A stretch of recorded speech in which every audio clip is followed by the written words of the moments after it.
Hello दोस्तों, आज हम इस वीडियो में आप सभी को विज्ञान के 10 महत्वपूर्ण सब्जेक्टिव क्वेश्चंस बताने वाले हैं। अगर आप सभी स्टूडेंट विज्ञान के इन 10 सब्जेक्टिव क्वेश्चंस को याद कर लेते हैं तो 20 नंबर आपको पक्का मिल जाएगा। 20 नंबर आपसे कोई नहीं छीन पाएगा। आपके बोर्ड एग्जाम में ये सभी प्रश्न पूछेगा 110%। बस आप इस क्वेश्चन को अच्छे से याद कर लो ताकि 20 नंबर पक्का आपका कन्फर्म हो जाए। ठीक है, तो चलिए हम वीडियो को स्टार्ट करते हैं बिना टाइम गवाए। ठीक है, तो यहाँ पर दोस्तों मैं सबसे पहले क्वेश्चन नंबर 9 बताऊँगा और क्वेश्चन नंबर 9 में आपसे पूछा जा रहा है कि अवतल दर्पण का उपयोग क्या है।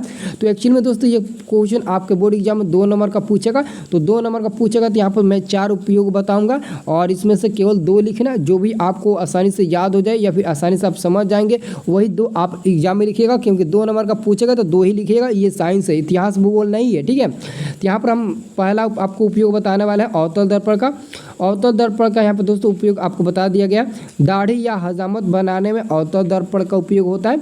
और शायद आपका ऑब्जेक्टिव टाइप में भी पूछता है कि दाढ़ी बनाने में किस दर्पण का उपयोग होता है, तो आप लोग बता देंगे अवतल दर्पण का। ठीक है, तो याद करेंगे तो ऑब्जेक्टिव भी बनेगा, सब्जेक्टिव भी बनेगा। ठीक है, इसलिए ये क्वेश्चन काफ़ी इंपॉर्टेंट है। और दूसरा, सोलर कुकर में भी अवतल दर्पण का उपयोग होता है। ये भी क्वेश्चन ऑब्जेक्टिव में पूछ चुका है। और तीसरा, रोगियों के कान, नाक, गले इत्यादि के जाँच के लिए भी अवतल दर्पण का उपयोग होता है। सर्च लाइट में भी अवतल दर्पण का ही उपयोग होता है। तो ये 4 उपयोग आपका अवतल दर्पण का रहा। अगर इनमें से 2 भी आपको अच्छे तरीके से याद हो जाता है तो आप 2 ही लिख दीजिएगा, तो पूरा 2 ही नंबर मिलेगा। 2 लिखिएगा तभी 2 ही मिलेगा, 3 लिखिएगा तभी 2 ही नंबर मिलेगा, 4 लिखिएगा तभी 2 ही नंबर मिलेगा। क्योंकि ये 2 नंबर का पूछेगा तो 2 लिखिए या फिर 4 लिखिए, आपका 2 ही नंबर मिलेगा। तो बेहतरीन 2 लिखिएगा, जो आसान होगा उसी को अच्छे से और साफ साफ लिखिएगा। ठीक है, और अगला आपका प्रश्न है यहाँ पर 10 नंबर प्रश्न है उत्तल दर्पण का उपयोग। तो देखिए, उत्तल दर्पण का भी उपयोग ऑब्जेक्टिव में पूछा जाता है, सब्जेक्टिव में। तो उत्तल दर्पण का पहला उपयोग है साइड मिरर, यानी कि जब आप बाइक वगैरह चलाते हैं तो साइड के रूप में हम लोग यहाँ पर उत्तल दर्पण का उपयोग करेंगे, साइड मिरर के रूप में। ठीक है, ये पहला हो गया। और दूसरा उपयोग आपका क्या रहा, सड़क या गली में स्ट्रीट लाइट में परिवर्तक के रूप में उत्तल दर्पण का उपयोग होता है। सड़क या गली में स्ट्रीट लाइट में परिवर्तक के रूप में उत्तल दर्पण का उपयोग होता है। तो इसमें 2 ही आपका उपयोग मिलेगा और 2 ही को याद करिएगा। ठीक है, यही आपके लिए बेहतरीन है और अच्छा है। अगर आप इन सभी क्वेश्चंस को PDF में डाउनलोड करना चाहते हो तो आप लोग टेलीग्राम ग्रुप को ज्वाइन कर लीजिएगा। वीडियो के डिस्क्रिप्शन में टेलीग्राम ग्रुप का लिंक मिल जाएगा। टेलीग्राम ग्रुप ज्वाइन करना आपके लिए बेहद ही ज़्यादा ज़रूरी है। ठीक है, तो आप लोग ज्वाइन कर लीजिएगा। अब यहाँ पर दोस्तों आपका आ गया 11 नंबर प्रश्न। 11 नंबर प्रश्न का होता है वास्तविक प्रतिबिंब और काल्पनिक प्रतिबिंब में अंतर लिखे। एक्चुअली में दोस्तों अवतल उत्तल लेंस में अंतर तो पूछता ही है और साथ में अवतल उत्तल दर्पण में भी अंतर पूछता है। और उसी में जो आपका प्रतिबिंब बनता है, जैसे कि वास्तविक प्रतिबिंब हो गया, काल्पनिक प्रतिबिंब हो गया, तो इसमें भी अंतर पूछ देता है। तो वास्तविक प्रतिबिंब तथा काल्पनिक प्रतिबिंब में अंतर याद रखिए। ये क्वेश्चन इसलिए इंपॉर्टेंट है और ये इसलिए पूछेगा क्योंकि सब लोग अवतल उत्तल दर्पण में याद किए होंगे, लेकिन उसमें प्रतिबिंब बनता है, उसका अंतर कोई नहीं याद किया होगा। तो आप लोग याद कर लीजिए। सबसे पहले आपको वास्तविक प्रतिबिंब का अंतर देखना है। वास्तविक प्रतिबिंब यह दर्पण के सामने बनता है। वास्तविक प्रतिबिंब दर्पण के सामने बनता है। वास्तविक प्रतिबिंब को पर्दे पर उतारा जा सकता है। वास्तविक प्रतिबिंब उल्टा बनता है। और मतलब कि वास्तविक प्रतिबिंब जो होता है वो वास्तविक कटान से बनता है। तो ये 4 आपका हो गया। 2 लिखे ना, मन करे तो 4 भी लिखे ना। ठीक है, लेकिन 4 समझना। अब देखिए काल्पनिक में काल्पनिक प्रतिबिंब दर्पण के पीछे बनता है। काल्पनिक प्रतिबिंब को पर्दा पर उतारा नहीं जा सकता है। काल्पनिक प्रतिबिंब सीधा बनता है और काल्पनिक प्रतिबिंब काल्पनिक कटान से बनता है। ये आपका हो गया 4। ठीक है, अब देखिए अगला है। अगला आपका कहता है मेरे प्यारे मित्रों, अगला आपका कह रहा है कि यहाँ पर देखिए, अगला कह रहा है इंद्रधनुष क्या है। अगला आपका क्वेश्चन कह रहा है 12 नंबर कि इंद्रधनुष क्या है और यह कितने प्रकार के होते हैं। 2 नंबर के लिए कन्फर्म में पूछेगा कि इंद्रधनुष क्या है या कितने प्रकार के होते हैं। तो यहाँ पर याद रखिएगा, इंद्रधनुष का बनना प्रकाश के परिक्षेपण क्रिया का परिणाम है। इंद्रधनुष का बनना प्रकाश के परिक्षेपण क्रिया का परिणाम है। इंद्रधनुष एक प्राकृतिक स्पेक्ट्रम है। इंद्रधनुष एक प्रकृति स्पेक्ट्रम है। ठीक है, अच्छे से आप लोग सुनोगे ना तो याद हो जाएगा। तो इंद्रधनुष एक प्रकृति स्पेक्ट्रम है। इंद्रधनुष का निर्माण प्रकाश के अपवर्तन, पूर्ण आंतरिक परिवर्तन तथा विक्षेपण से होता है। यानी कि इंद्रधनुष का निर्माण होना ये प्रकाश का अपवर्तन भी है, पूर्ण आंतरिक परिवर्तन भी है और विक्षेपण भी है। ठीक है, इंद्रधनुष सदैव सूर्य के विपरीत दिशा में वृत्त की चाप के रूप में दिखता है। क्या बोलता है कि इंद्रधनुष सदैव सूर्य के विपरीत दिशा में वृत्त के चाप के रूप में दिखता है। इंद्रधनुष 7 रंगों के मेल से बना होता है। ऑब्जेक्टिव में पूछेगा कि इंद्रधनुष कितने रंगों के मेल से बना होता है, तो 7 रंगों के मेल से बना होता है। इंद्रधनुष 2 प्रकार के होते हैं, पहला प्राथमिक इंद्रधनुष, दूसरा द्वितीयक इंद्रधनुष। ठीक है, तो बस इतना ही लिखिएगा 2 नंबर के लिए। अब देखिए अगला आपका जो प्रश्न है वो 13 नंबर प्रश्न है। 13 नंबर प्रश्न कहता है कि तारे क्यों टिमटिमाते हैं। तारे क्यों टिमटिमाते हैं। ठीक है, ऑब्जेक्टिव में पूछ देता है तारे क्यों टिमटिमाते हैं, तो ऑब्जेक्टिव में पूछेगा तो शॉर्ट कट में हम लोग उसका आंसर अलग ही देंगे। यहाँ पर आप समझिए, तारों का टिमटिमाना वायुमंडलीय अपवर्तन के कारण तारे टिमटिमाते नजर आते हैं। ये जब ऑब्जेक्टिव में पूछेगा तो वायुमंडलीय अपवर्तन के कारण बता दीजिएगा, ऑप्शन में रहेगा। लेकिन जब 2 नंबर में पूछेगा कि तारे क्यों टिमटिमाते हैं, तो लिखिएगा वायुमंडलीय अपवर्तन के कारण तारे टिमटिमाते नजर आते हैं, क्योंकि तारों से आने वाली प्रकाश की तीव्रता बदलती रहती है, इसलिए हमारी आँखों में पहुँचने वाली प्रकाश की तीव्रता यानी कि इंटेंसिटी में परिवर्तन होता है। इसी परिवर्तन को तारों का टिमटिमाना कहते हैं। ठीक है, और अगला प्रश्न क्या रहेगा। अगला प्रश्न रहेगा कि प्रकाश के प्रकिरण से आप क्या समझते हैं। प्रकाश के प्रकिरण, इंटेंसिटी ऑफ लाइट, यानी कि प्रकाश का प्रकिरण से आप क्या समझते हैं। ये काफ़ी महत्वपूर्ण है 2 नंबर के लिए, तो याद रखिएगा।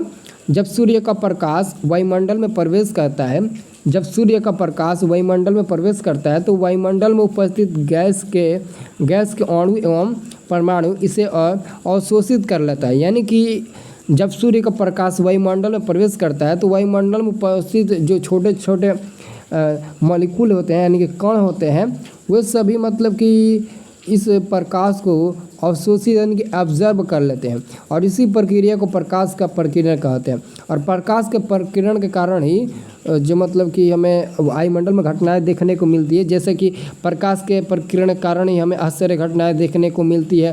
प्रकाश के प्रकिरण के कारण ही सूर्य लाल दिखाई देता है। सूर्य लाल क्यों दिखाई देता है, क्योंकि जब प्रकाश वायुमंडल में आता है ना, तो वायुमंडल में देखिए सूर्य लाल सुबह और शाम के समय में दिखाई देता है, दोपहर में तो दिखाई नहीं देता है लाल। तो सुबह और शाम के समय में वायुमंडल में काफ़ी मात्रा में उपस्थित कण होते हैं। ठीक है, और उसी कण पर जब सूर्य का प्रकाश पड़ता है तो वो छोटे छोटे कण सूर्य के प्रकाश को ऑब्जर्व कर लेता है, तो सूर्य लाल दिखाई देता है, यही कारण। ठीक है, और अगला आपका प्रश्न रहा, आपका प्रश्न है 15 नंबर। 15 नंबर है टिंडल प्रभाव। टिंडल प्रभाव क्या है, तो पूछेगा तो लिख दीजिएगा। इसमें ये नहीं है कि आपको जोड़ गाँथ कर ज़्यादा लिखना है, ये साइंस है, केवल सटीक आंसर इसमें चाहिए। तो कोलाइडी कोणों द्वारा प्रकाश के प्रकिरण की घटना प्रदर्शित करने वाला प्रभाव टिंडल प्रभाव कहलाता है।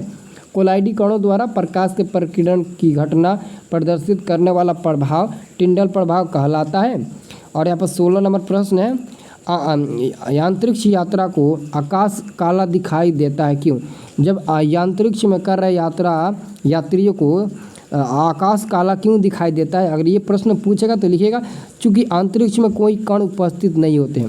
अंतरिक्ष में सच में कोई कण उपस्थित नहीं होता है, अर्थात वहाँ कोई वायुमंडल नहीं है, इसलिए वहाँ प्रकाश का प्रकिरण नहीं होता है। प्रकाश के प्रकिरण नहीं होने के कारण ही आकाश काला दिखाई देता है। देखिए जहाँ पर मतलब कि वायुमंडल नहीं होगा ना, वहाँ पर आकाश काला ही दिखाई देगा, मतलब कि पूरा ब्लैक ही दिखाई देगा। लेकिन जहाँ पर वायुमंडल है वहाँ पर तो नीला दिखाई देगा आकाश, जैसे कि हमारे पृथ्वी से अगर हम देखेंगे यहाँ से तो आकाश नीला दिखाई देगा। और अगला प्रश्न है, स्वच्छ आकाश का रंग नीला होता है क्यों। अब पूछ दिया स्वच्छ आकाश का रंग जो होता है वो नीला क्यों होता है, तो यहाँ पे लिखिएगा चूँकि हम जानते हैं कि नीले रंग का तरंग दैर्घ्य कम होता है। सच में ये तो सही बात है कि नीला रंग का जो तरंग दैर्घ्य यानी कि वेवलेंथ होता है वो कम होता है, इसलिए इसका प्रकिरण अधिक होता है।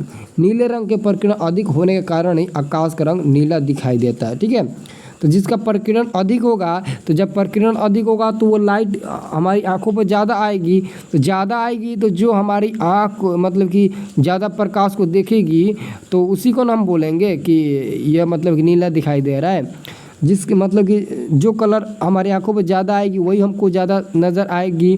ठीक है, और यहाँ पर 18 नंबर प्रश्न है, खतरे के संकेत के रूप में लाल रंग का प्रयोग किया जाता है क्यों। खतरे के संकेत में लाल रंग का प्रयोग किया जाता है क्यों, तो यहाँ पर आप लोग देखिएगा क्योंकि हम जानते हैं कि लाल रंग का तरंगदैर्घ्य अधिक होता है, लाल रंग का तरंगदैर्घ्य अधिक होता है इसलिए इसका प्रकीर्णन कम होता है। लाल रंग का तरंगदैर्घ्य अधिक होता है इसलिए इसका प्रकीर्णन कम होता है। लाल रंग का प्रकीर्णन कम होने के कारण ही खतरे के संकेत के रूप में लाल रंग का प्रयोग किया जाता है। अब देखिए खतरे के संकेत में लाल रंग का, क्योंकि वो अंधेरे में भी हमें लाल दिखाई दे देता है। जैसा कि मेरे प्यारे मित्रों यहाँ पर गौर से फरमाइएगा, यहाँ पर आपका तरंगदैर्घ्य कम है तो प्रकीर्णन अधिक है। जब प्रकीर्णन अधिक होगा तो हमारी आँखों पर ना वो लाइट ज़्यादा आएगा। कौन आएगा? मतलब जिसका प्रकीर्णन कम होगा, और जो ज़्यादा आएगा उसी को हम लोग मतलब कि देखेंगे ना। जैसे कि नीला का हमारी आंखों पर ज़्यादा आ रहा है तो नीला ही ना हमको दिखाई देगा आकाश, वो तो अलग है। लेकिन यहाँ पर कह रहा है कि तरंगदैर्घ्य अधिक है, अधिक है तो उसका प्रकीर्णन कम होगा, यानी कि कम प्रकीर्णन होगा। तो अगर रेड है तो अगर अंधेरा में रेड को ले जाएंगे तो प्रकीर्णन कम होगा, तो कितना भी दूर रहेगा तो रेड लाइट हमें दिखाई दे देगी, इसलिए लाल रंग का प्रयोग किया जाता है। ठीक है। और आपको अंतिम यहाँ पर है सूर्योदय एवं सूर्यास्त के समय सूर्य लाल क्यों दिखाई देता है। सूर्योदय की सुबह सूर्य के उगने और डूबने के समय सूर्य लाल क्यों दिखाई देता है। तो यही कारण है क्योंकि हम जानते हैं कि जिस रंग का तरंगदैर्घ्य अधिक होता है उसका प्रकीर्णन कम होता है। लाल रंग का तरंगदैर्घ्य अधिक होता है इसलिए इसका प्रकीर्णन कम होगा। लाल रंग का प्रकीर्णन कम होने के कारण सूर्योदय तो सूर्यास्त के समय सूर्य लाल दिखाई देता है। तो बता दीजिए सही है कि नहीं। तो आप लोग इन 10 अगर प्रश्नों को याद कर लिए हैं तो समझ लीजिए कि ये 20 नंबर आपसे कोई नहीं छीन पाएगा। 20 मार्क्स आपके हाथों में रहेगा पूरा का पूरा। ठीक है। तो आप इसे अच्छे से याद कर लेना, कॉपी पर लिख लेना। और इसका PDF डाउनलोड करना चाहते तो चलिए हमारे टेलीग्राम ग्रुप में सभी बच्चे जुड़ चुके हैं, आप लोग भी जुड़ जाइए। ठीक है। तो जल्दी से जाकर टेलीग्राम ग्रुप को ज्वाइन कर लीजिए। ठीक है। और आप लोग व्हाट्सअप ग्रुप में भी जुड़ना चाहते हैं तो व्हाट्सअप ग्रुप में भी जुड़ सकते हैं। वीडियो के डिस्क्रिप्शन में व्हाट्सअप ग्रुप का भी लिंक मिल जाएगा। ठीक है। लेकिन टेलीग्राम ज़रूर ज्वाइन करिएगा। ठीक है।